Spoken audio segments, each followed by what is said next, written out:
This lovely manhwa is titled I Became a Level 999 Mastermind Demon King. If you love stories like this, please like, subscribe, and turn on notifications so you never miss the next episode. The Duke and Duchess stood frozen as they watched their child scream and cry, reaching out to them while shouting that a monster from the underground was coming. The Duke of the Blessed Grace Empire, Rubellite, could only think of an incident from 10 years ago when his son, born through his concubine, had suffered from terrifying auditory hallucinations. That memory still haunted him. He remembered the child imprisoned beneath the estate, the cursed Reina Rubellite, who had manifested dark magic at the young age of 8. She was the hidden first daughter of Duke Rubellite, a child said to burn everything she touched. 10 years ago, the Duke had ordered Reina to be locked underground and commanded that everything she had ever touched be erased, whether it was an object or a person. That night, as his son collapsed into another crisis, the Duke clenched his teeth in fear and anxiety. Without hesitation, he ordered the guards to bring Reina out of the underground immediately. When the guards descended below, what they witnessed forced them to rush back and call for the Duke at once. The moment he laid eyes on Reina, shock washed over him. The power surrounding her was overwhelming, far beyond what he remembered. Panic rose in his chest, and he immediately ordered the guards to prepare the carriage and remove her at once, demanding she be taken far away and out of his sight. In the Grace Empire, there was a prophecy passed down through generations. It said, when the wrathful demon's power overwhelms and plunges the world into darkness, then the era of the demon shall come. Seeing the darkness pouring out from Reina's power, panic spread through everyone. They wondered if the prophecy was finally coming true. With what they were witnessing, many were convinced she was a demon. Still, a few doubted whether she was truly the demon spoken of in the prophecy. The servants trembled in fear. One of the maids, shaking badly, grabbed a statue of the Holy Saintess and threw it at Reina. It struck Reina's head hard and fell to the ground with a loud sound. Everyone turned to stare at the maid who had done it, including Reina herself. Reina's eyes widened in rage, and upon seeing this, the Duke wondered if this was truly the end. He feared that they were all about to die, just as the prophecy had foretold. The servants began pointing at the hard objects around them, urging one another to throw anything they could find at her. Reina, whose hands and body were tightly bound, could only glare at them. The carriage had been fully loaded with everything as the Duke had instructed. The servants returned to the underground and informed him that it was ready. The Duke looked at Reina, who was terrifying everyone simply by standing there, and decided to step closer to her. But before he could steady himself, his foot twisted and he fell hard to the ground, shaking in fear. Reina stepped closer to him, flames of rage seeming to surround her. The Duke squeezed his eyes shut, shouting for help and begging her to spare his life. At that moment, the ropes binding Reina loosened on their own. She leaned closer to him, glaring down, then suddenly laughed and told him to consider it child support. The Duke was completely frightened. Finally, Reina got into the carriage and the entire household gathered around, watching her closely and wondering if she was truly leaving. The Duke himself questioned whether he would really go away. His thoughts returned to the prophecy and to the destruction spread throughout the mansion. Just as the carriage was about to move, Reina asked them to wait. She glanced at everyone through the window and fear filled their hearts. The Duke mumbled to himself, convinced that she would not leave so easily. "Pardon me, I'm sorry to bother you," Reina said as she stuck her head out of the window, asking them to bring her a pillow. Everyone was shocked to hear her calmly ask for a pillow so she could lie down comfortably in the carriage. They quickly did as she requested and then stood still, watching as the carriage finally moved away.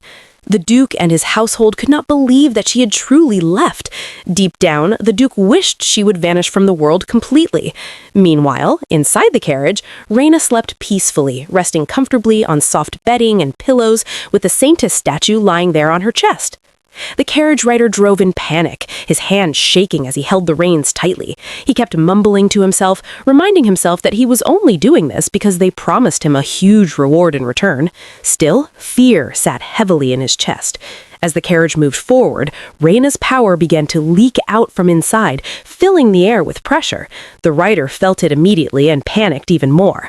Reina calmly told him that if he was going to start shouting about the demon from the prophecy like everyone else, then he should just collapse now while she was still being nice. The man screamed in terror as her hands reached out toward him. Within seconds, he jumped from his seat and fainted hard on the ground. Reina stood over him, laughing at how easily she had scared him to death when she only wanted to knock him out for a moment. She tried to pull her power back in and let out a tired sigh, mumbling to herself. She could not believe that 1 whole month had already passed, and she still could not fully control her powers. Reina Rubellite. In the game, This World is with the Power of Love, Reina was known as the one who tormented the female lead until the very end. In the end, she was defeated as the final boss by nothing more than the power of love. Thinking about it now, Reina felt it was ridiculous. A powerful demon defeated by love instead of real magic? How pathetic, she thought. She could not understand why the pitiful owner of this body had fallen to such a weak and foolish power.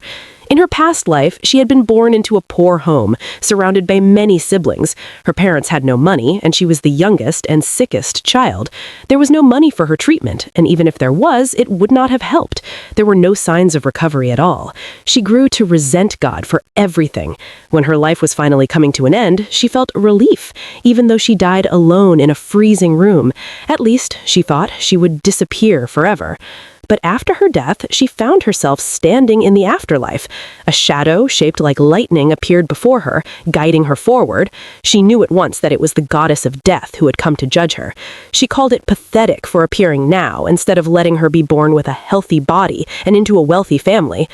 "What will happen to me now for the sin of resenting God all my life?" she asked. "Am I going to hell?" She expected the worst answer, but instead she was shocked. She was told that she would receive the benefit of being reborn again. "Benefit?" she asked, doubting those words. The goddess told her that she would be allowed to choose how she wanted to be reborn. She would be granted her desire and be born into whatever life she wished. Hearing that she could make such a choice left her stunned. She said she wanted to be reborn as someone cherished and loved by everyone, someone who could help others no matter the situation. Even as she said it, she felt sad, thinking such a person might not even exist. But the goddess told her that such people did exist, and that they were extraordinary beings who used their power at any cost to save the world. She wondered if she could really become such a being. Is anything possible? Can I really be anyone I want? She then said there was someone she wanted to be like. When asked who, she explained that before she died, there was a character in a game she admired. She mentioned the game's name, This World is with the Power of Love, but suddenly realized she could not remember the character's name. In that game, the player chose the name at the beginning, so the character did not truly have one. She tried to explain further, saying that in the game there was a villainess named Reina Rubellite who reached level 999. Before she could finish explaining, the goddess told her it understood. Reina froze instantly. "No, wait!" she shouted, but it was already too late. The goddess had begun granting her wish without allowing her to finish. Reina hadn't even been able to say that she wanted to be reborn as the female lead, the one who was tormented by the villainess and later won with the power of love. The goddess simply wished her happiness in her new life as the wish was granted. "Excuse me?" Reina said in confusion, and then everything went black. And of course, when she woke up, she found herself lying in a dungeon with rats crawling around her. It was at that moment she realized she was doomed. This was not what she wanted at all. She sprang up from the ground the moment she noticed the cockroaches crawling around her. She could not believe she had been brought to such a filthy place. But now, things were already like this. There was no use complaining. She knew she had to find her way out of this mess. According to the game, the time for Reina to go outside was coming soon. Once Reina stepped out, the world would be plunged into darkness, and the female lead of this world would appear to confront her. "That is never going to happen," Reina said fiercely, adding that she would live this life as unrelated to the game's story as possible. Looking at the coachman lying unconscious on the ground, she let out a tired sigh, muttering about how troublesome the situation was. "Mister, she called. The man responded without realizing it, and Reina smiled slightly, thanking her luck because she had been worried he would never wake up. "Are you all right, mister?" she asked the moment he opened his eyes. The man screamed in fear, then dropped to his knees begging and apologizing again and again. Reina quickly told him not to do that. Instead, she said it was a relief that he was finally awake because she had been worried about him. Still trembling, the man apologized for making her worry. Reina could hardly believe what she was seeing, but then again, it was unavoidable. After all, she was someone everyone believed would one day end the world. She calmly told him to get back on the carriage so they could continue their journey. She sat quietly for a moment, then suddenly called out to the coachman again, asking when they would arrive. The man trembled as he replied that they would soon reach the carriage station. Reina thought to herself that carriages like this were only used by nobles and royals, so it seems he was eager to hand her over as quickly as possible. She understood it was not truly his fault. It was all because of the prophecy. Still, no matter what, she was his daughter. They soon arrived at the carriage station. It was a huge stone building, and the guards at the gate immediately allowed them to pass when they saw the mark of Duke Rubellite. As Reina looked around, she was amazed by its size. It felt different from the game. Being inside the game world felt unreal, but still, she thought to herself, the journey had only just begun. Suddenly, her eyes shut tightly as bright light flooded her vision. She squinted, shocked by how dazzling it was, and realized they had already arrived. Stepping out of the carriage, she stared ahead in disbelief. "Don't tell me that mansion is what the Duke gave me," she asked. The coachman read from his papers and confirmed that this place was called the Mansion of Abyss, exactly as written in his instructions. This place was located in the Winter Snow Duchy of the Empire. When the Empire was first founded, the Emperor had granted the northern lands to the first Duke. That land had been filled with chaos and unrest. The Duke was entrusted with protecting the Empire using powerful abilities passed down through his family for over 1,000 years. Generation after generation, the Dukes of the Winter Snow family continued to guard the north, but the Demon King grew to resent that power and placed a terrible curse on the ducal family. Monsters flooded the northern lands, and both the Duke and Duchess met their deaths. Amid the chaos, someone inherited that great power. Their eldest son, Rostein, survived. The high priest bowed deeply before Rostein, apologizing for failing to stop the Demon King's curse that had taken the family who always protected the empire. With deep regret, he asked Rostein to continue guarding the north, just as his family had always done, because the Demon King was still seeking to take control of the northern lands. The ruler of darkness, the one said to wish to cover the world in malice, was a being no one had ever truly seen. No one even knew if such a being truly existed or if it was nothing more than a mystery passed down through stories. But one thing was certain, Rostein had never once doubted the prophecy spoken by the high priest. Rostein was inside his office, quietly writing through piles of paperwork, when the door suddenly burst open. A servant rushed in and called out to him, saying that a new prophecy had appeared. Monsters were predicted to rise from the northwest, specifically at the Mansion of Abyss. "Isn't that where Reina is?"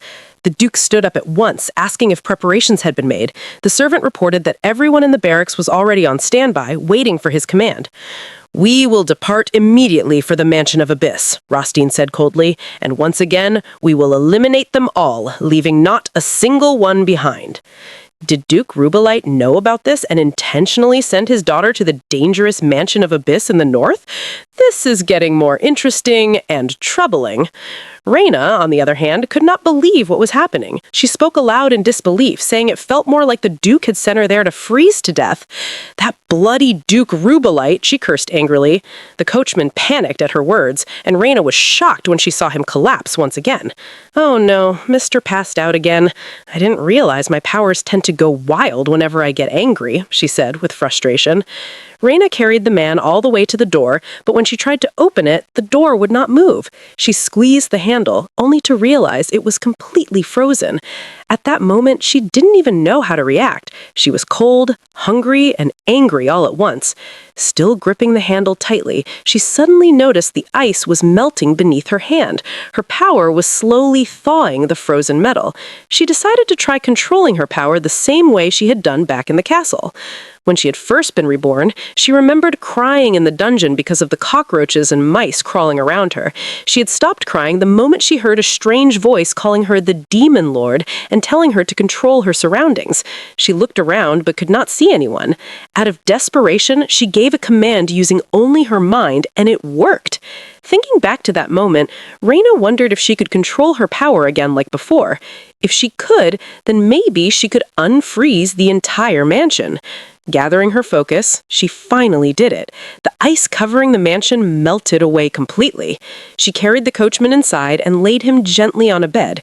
As she looked around, she realized she had surrounded the entire mansion with her flames, keeping it warm instead of frozen. At last, Reina felt relaxed as she soaked in the bathtub, sighing as she said it finally felt like home. Fortunately, there's plenty of food in the house, even though it's all frozen.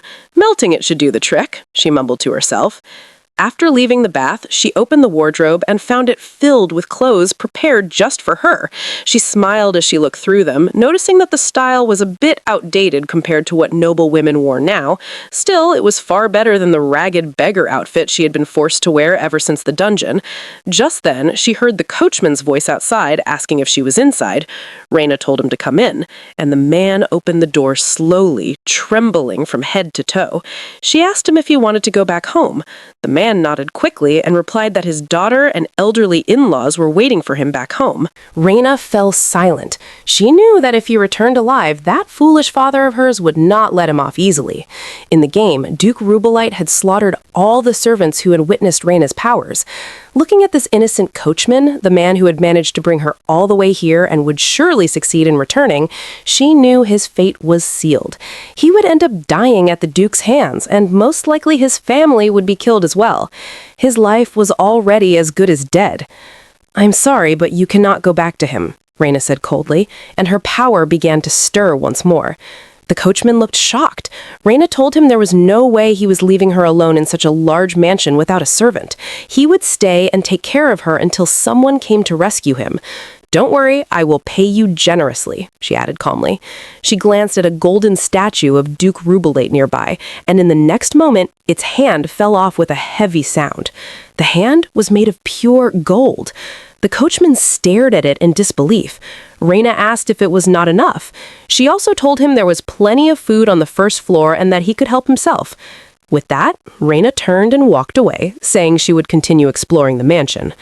The coachman's eyes filled with tears as he clutched the golden hand tightly.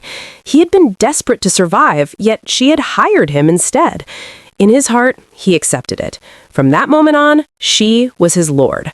Finally, one follower had been acquired. Reina stepped out into the open space of the mansion grounds. Immediately, she noticed something round and white lying on the ground, almost like a snowball. As she moved closer, she realized it was a white rabbit curled up on the floor. Meanwhile, back at the Rubellite estate, the Duke clenched his teeth in anger, mumbling to himself. He was certain that child Reina would eventually manifest as the Demon King. If that happened and the Saintess saved the world, even the Rubellite family would not escape destruction. The Duke slammed his table on the table, swearing to himself that he would never allow that future to come true. He asked a servant whether Reina had arrived at the Mansion of Abyss yet. The servant replied that she must have arrived by now. "I will send an assassin there before Reina goes berserk," the Duke said coldly, leaving the servant frozen in shock. He planned to erase her from the world before she could bring ruin. Back at the mansion, Reina stared at the white rabbit, feeling her heart swell, not with anger, but with joy. "It's so cute," she said, leaning closer.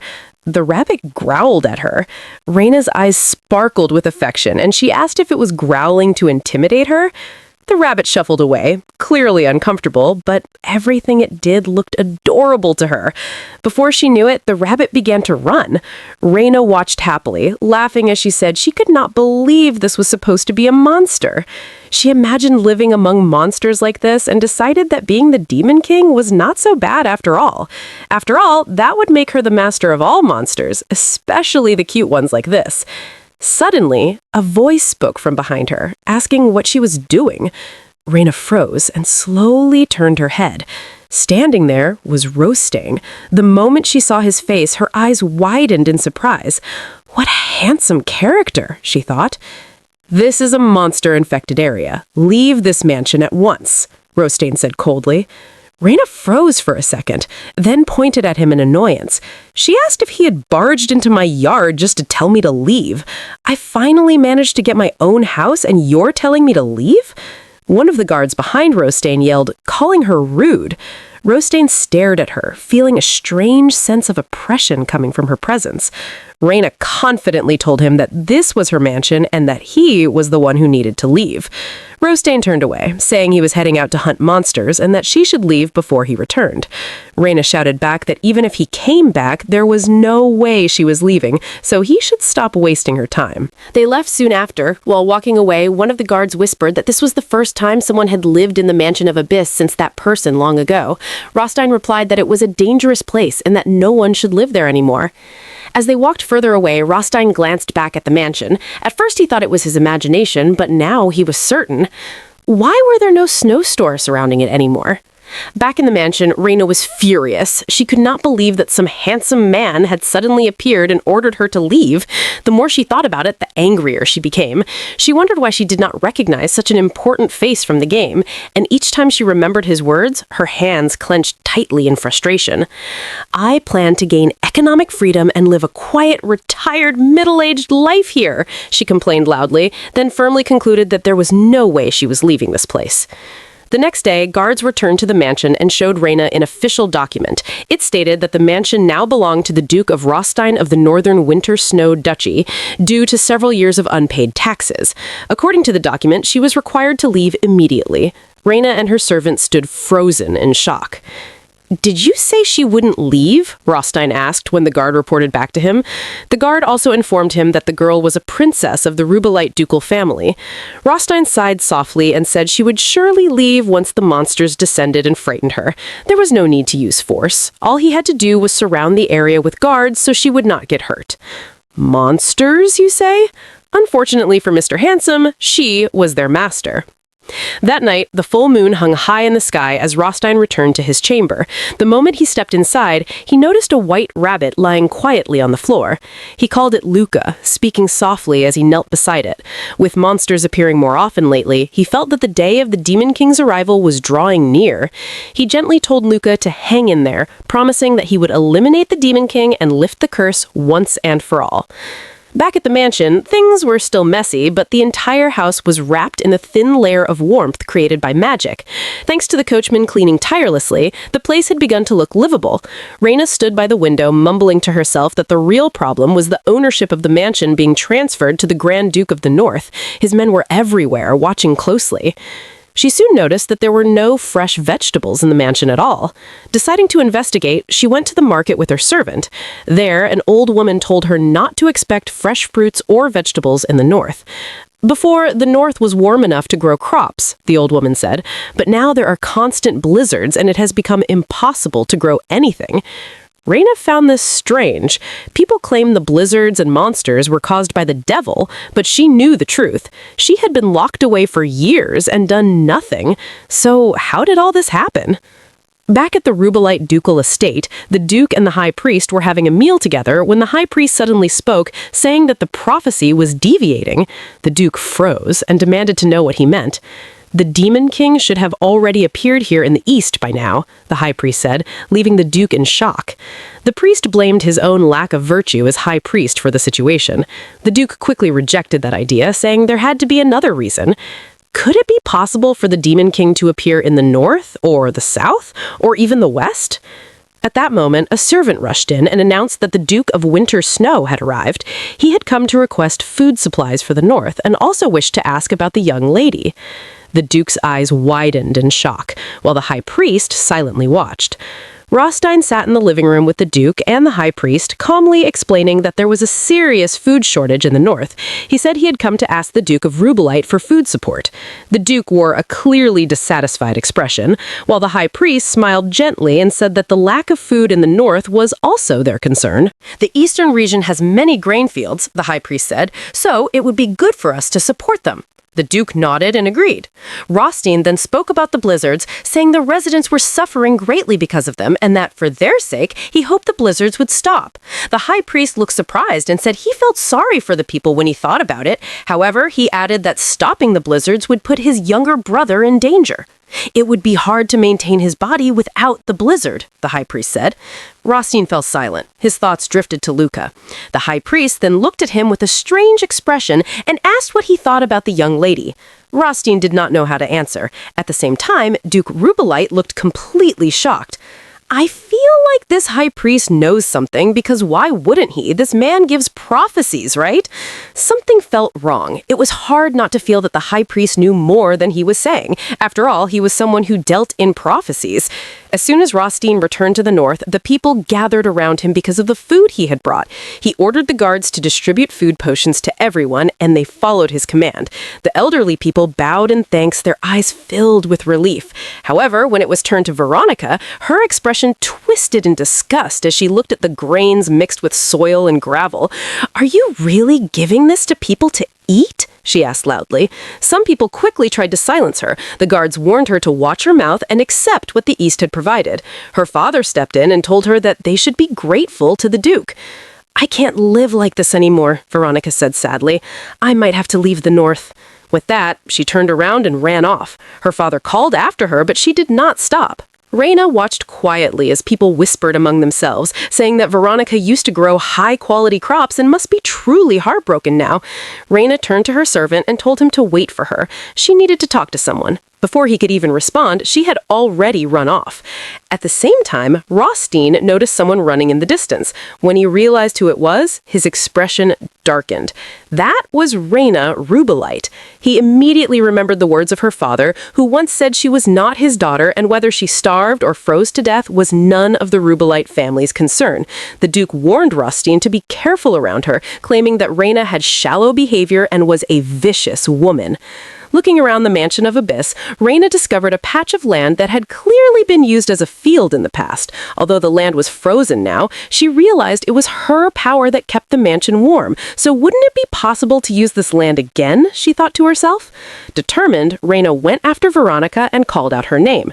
Veronica spun around at the sound. She took in Reina's features, dark purple eyes, silver hair with a red tinge, a luxurious dress, and immediately thought to herself, this is the crazy lady who moved into the Abyss mansion. Reina asked Veronica if it was true that she had grown high-quality crops before. Veronica sighed and explained that she had worked hard to cultivate quality crops in the barren north. She had joined forces with the villagers, carefully growing crops, and had been happy to share the well-grown grains. "But it's all over now," Veronica said sadly. "As long as this blizzard doesn't stop, nothing can grow here. If the devil who spreads the snowstorm appears, I might as well rush in and fight," Veronica added.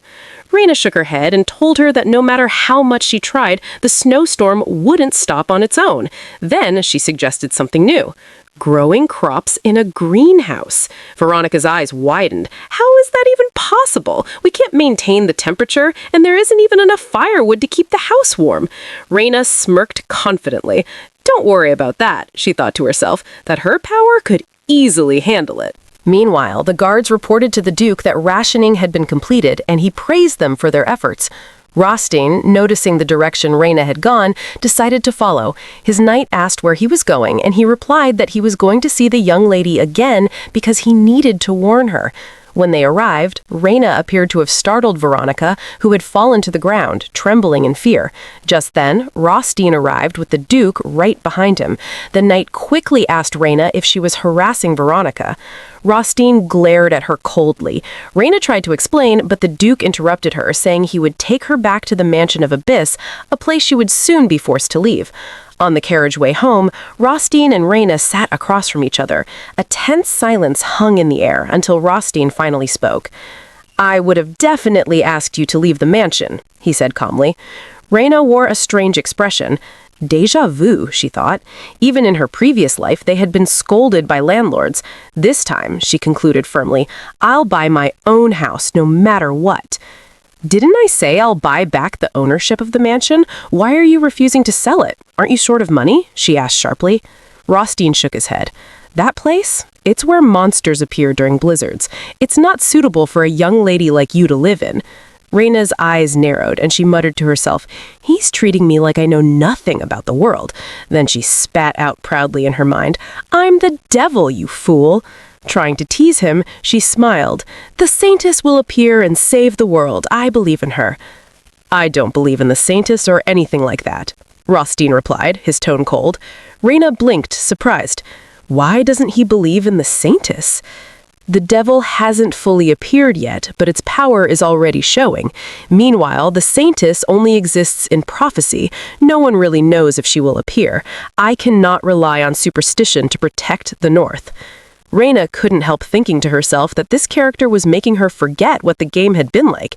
He must have been someone struggling hard to survive in the North. What a sense of duty, Duke Wintersnow, she thought. Rostein added, I hope you'll stop bullying my people around. Nobles who behave as they please, I don't even want to witness it. His cold words left Reina shocked. She tried to explain, I didn't harass Veronica. Before they could continue, a loud noise shook the carriage as if something was riding on top of it. Armed men appeared out of nowhere, clinging to the carriage, leaving the coachman and knight terrified. The men surrounded the carriage from all sides. What's going on? The coachman stammered, panicked. Hand over the woman with silver hair and red eyes, and you can go free, one of the men demanded. Rostein immediately tensed. The knight leapt into action, but the attackers overpowered him instantly.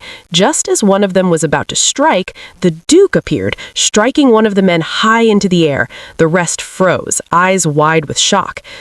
That man, he's the Duke of the North, they panicked. They were terrified to continue attacking. Rostein thought to himself, why would a mercenary group hire so many people just to capture one woman? This is suspicious. The men stammered nervously, admitting they had no knowledge that the Duke of the North would be with her. Drop your weapons and surrender immediately if you do not want to be executed right here, Rostein commanded. Just as the men began lowering their swords, a mage suddenly appeared. You idiots! Stop, Duke! I'll deal with the woman myself. The mage shouted, raising his staff, and immediately created magical weapons. Rostein's eyes widened in disbelief. They even hired a mage disguised as one of the mercenaries?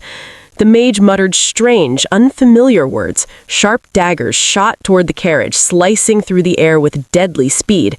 Rostein shouted in panic, My lady, watch out! The daggers pierced the carriage but stopped abruptly in front of Reina as she manifested her powers. Flames erupted around her, filling the entire area with blinding heat. The daggers melted instantly, and everyone present shut their eyes against the overwhelming light. The mage could not believe what he was seeing. Before he could react, the staff in his hands disintegrated, and the mage, along with all his men, was stripped of their weapons and even their clothes. Rostein thought to himself, this is black flame that burns everything to ashes. But it only burned the mercenaries who attacked them.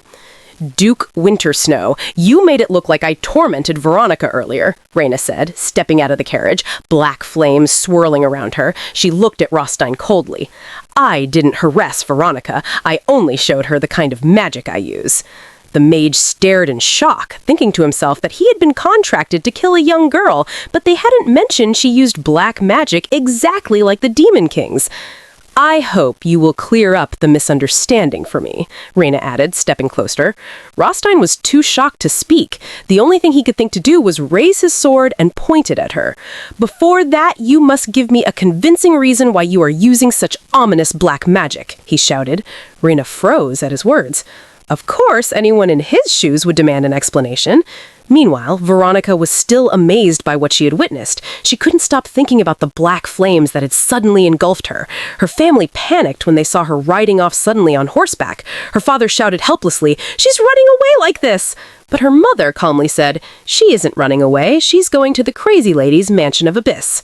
Rumors had already spread through town that someone had moved into the Mansion of Abyss, and it was none other than Reina Rubellite, the princess of the Rubellite family.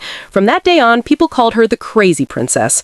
Rostein's knight, watching Reina in action, couldn't help mumbling to himself, She's indeed a crazy princess, or should I say, Demon King. He saw her burn everything in every direction, and he realized the limit of her power was unimaginable. Rostein, pointing his sword at her, wondered why she had approached Veronica. Was she actually planning to brainwash her into becoming her subordinate? Oh, come on, handsome, is this even the time to discuss this? Reina heard him speak and frowned, thinking to herself, what nonsense is he spouting? But why are you interrogating me right now? She yelled, pointing at the mercenaries. They're the ones you should be questioning. Immediately, the mage shouted at his men to retreat. Before anyone could react, All of them ran away, and the Duke didn't chase them. "They all ran away because of you!" Reina shouted, but her eyes widened when she saw him press the sword against her neck.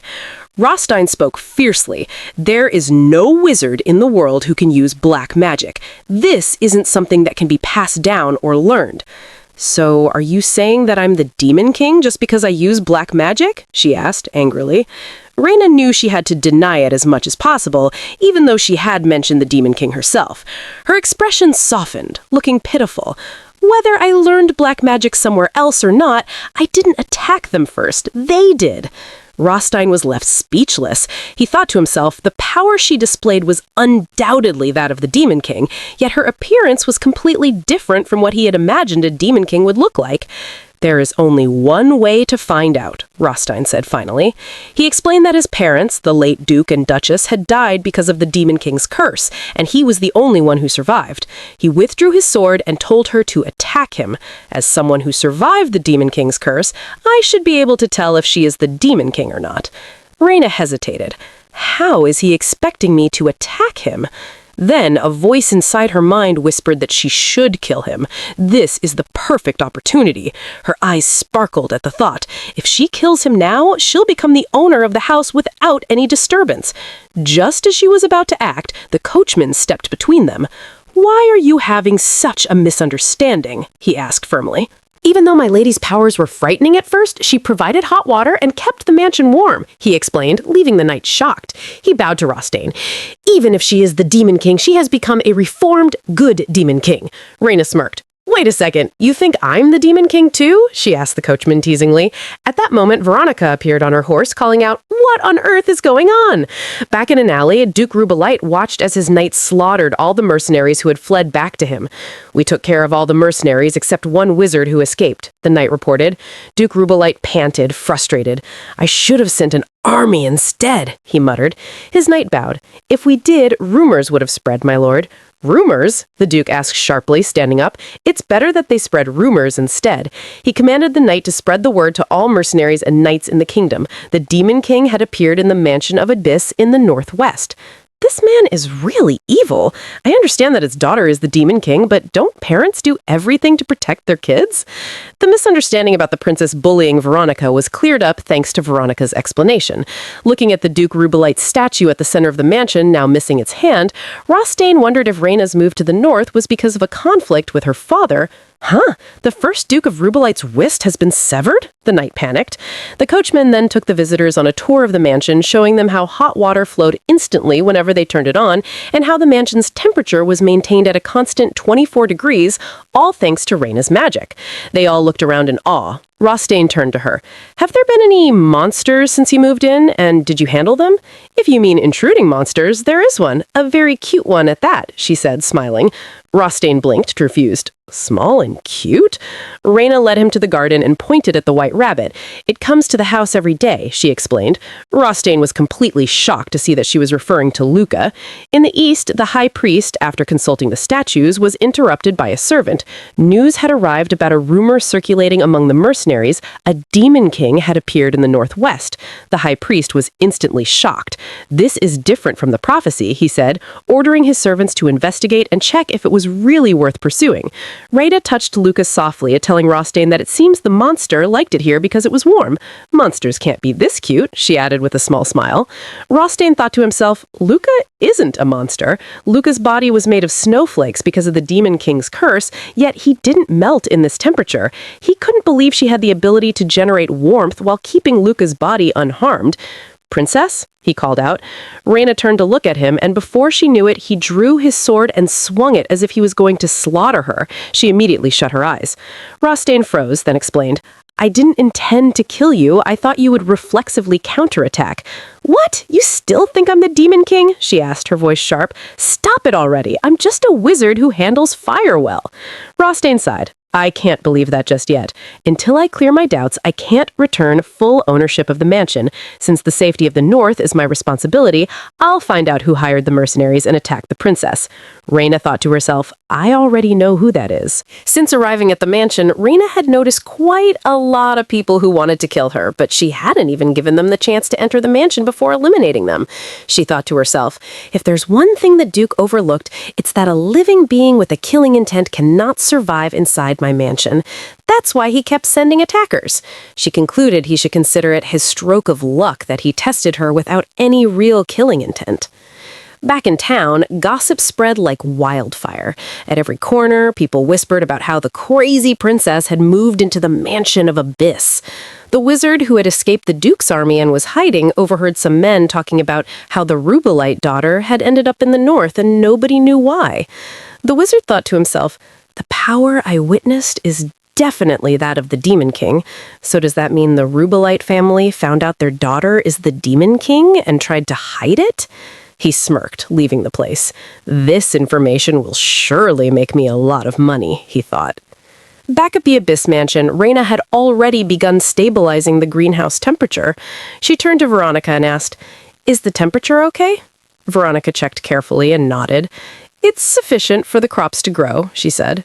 She thought to herself in surprise, her lady had managed to create a greenhouse, but the problem was that the magic she used was black magic, like the devil's power, and didn't seem logical for someone who only wanted to grow crops.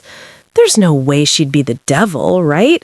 Veronica wondered as her lady examined every corner of the greenhouse.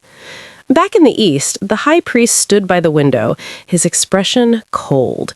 He thought to himself, according to my informers, by now the world should be filled with screams, flames, and chaos, but it's so quiet. The Demon King, who was supposed to appear long ago and cover the world in flames, had still not come. Just then, his servant appeared. High priest, this man says he met the devil in the north. The high priest glanced at him. The wizard immediately went to his knees, bowing low and greeting the high priest respectfully. Back in the greenhouse, Veronica complained, Lady, the crops die as soon as I plant them, even when I follow all the conditions. Reina frowned, saddened. No matter what was planted, the plants lost their vitality instantly. She wondered if it was because of the devil's power she had used. Just then, she felt the demonic energy within her. That's right, come to your senses already. The voice told her that the power she had wasn't meant for this, that it was useless. Veronica spoke softly, trying to encourage her. On my way to the Abyss Mansion today, I saw a long queue of people leaving the north. They are tired of the cold and hunger. Veronica looked up at her lady, eyes full of hope. You don't have to pay me anything at all. Please, don't give up, even for the north, so that we can live here. Until then, please help us. Her words touched Reina. She thought to herself that she had no intention of sharing her harvest before, but now she realized her magic wasn't always destructive. When she first used it for others and didn't harm anyone, she knew she had a good heart, just like everyone else. Reina headed to the door, determination in her eyes. I won't give up. I don't know how much help the crops here will be for the people remaining in the north, but I'll try once again. She focused her powers on the greenhouse. Meanwhile, in the east, the high priest asked the wizard, Do you mean the Rubellite family was hiding their daughter's identity in the north? The high priest asked again, What was her name? The wizard grinned evilly. Her name is Reina Rubellite, and she's the devil. Back in the greenhouse, Veronica and the coachman were shocked as they watched the plants thrive on Reina's second attempt. It's fine, it survived, and it's really beautiful, Reina said, smiling as she looked at the green crops growing everywhere. Veronica was deeply touched. The lady who uses black magic created a greenhouse with black flames, and yet grows life here. She wondered quietly if this would become proof that her lady wasn't the devil after all. Meanwhile, in the east, the high priest grinned wickedly, calling out the name Reina Rubellite. The coachman was overjoyed as he told her lady that he had finally received a reply from his daughter and wife. He explained that they hadn't responded earlier because they were in the capital and hadn't seen the letters. Reina smiled to herself, relieved that they hadn't fallen into the Duke's hands after all. She suggested that he bring both of them to the Abyss Mansion so they could all be together. He was stunned. You would do that?" he asked, his voice trembling. "I'm really grateful." Tears threatened to spill as he spoke. He went on to explain how his daughter had gone to the National Culinary School in the capital as a child, and he hadn't seen her in years because of work. He worried how much she must have grown. Handing Reina a portrait of his daughter, he couldn't help thinking she was cute in the picture. But Reina knew that meeting her in person would be a different experience. When Mia appeared, she looked mature and strong, almost like a young man. "Nice to meet you. My name is Mia," she introduced herself politely. Her lady's reply was, "It's nice to meet you. Careful." The expression on her face betrayed a mix of surprise and curiosity. Mia had grown far beyond what she expected from the portrait. The coachman and his wife hugged tightly, holding each other as they whispered how much they had missed one another. Right in front of Reina and Mia, they kissed, ignoring everyone else completely. "Please forgive my parents' behavior," Mia said politely, bowing slightly. Reina thought to herself how mature and composed she was. As they walked into the mansion, Reina asked Mia about the National Culinary School. Mia admitted that she had attended, but her expression turned sad as she confessed that her cooking had not been impressive. "You'll probably be disappointed if you taste it," she said quietly. "You like cooking, don't you?" Reina asked gently.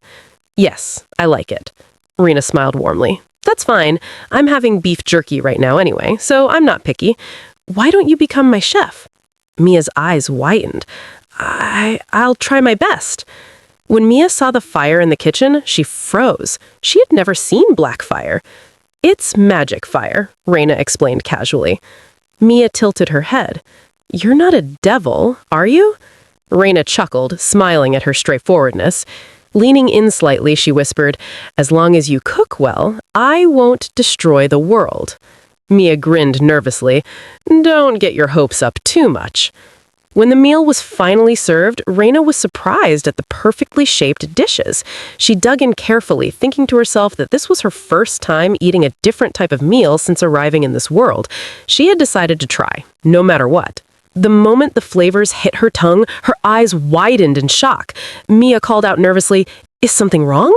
Reina couldn't hide her astonishment. She had never tasted anything like this in her life. This is incredible," she exclaimed. "I can't cook anything extraordinary. It's just a woman's hand," Mia said quietly, almost apologetically. Reina stared at her. "What do you mean? What did they teach you at culinary school? This is extraordinary. I've never tasted anything this delicious." A voice spoke from behind. "She's right."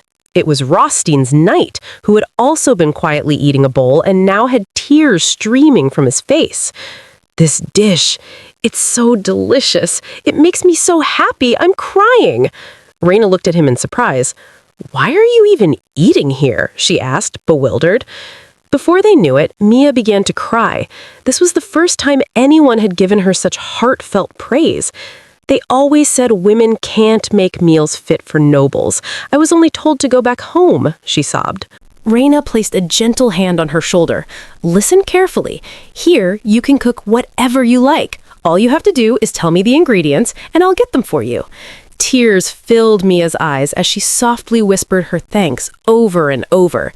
Meanwhile, the knight at the corner quietly shoveled the dish into his mouth, trying to hide his own delight.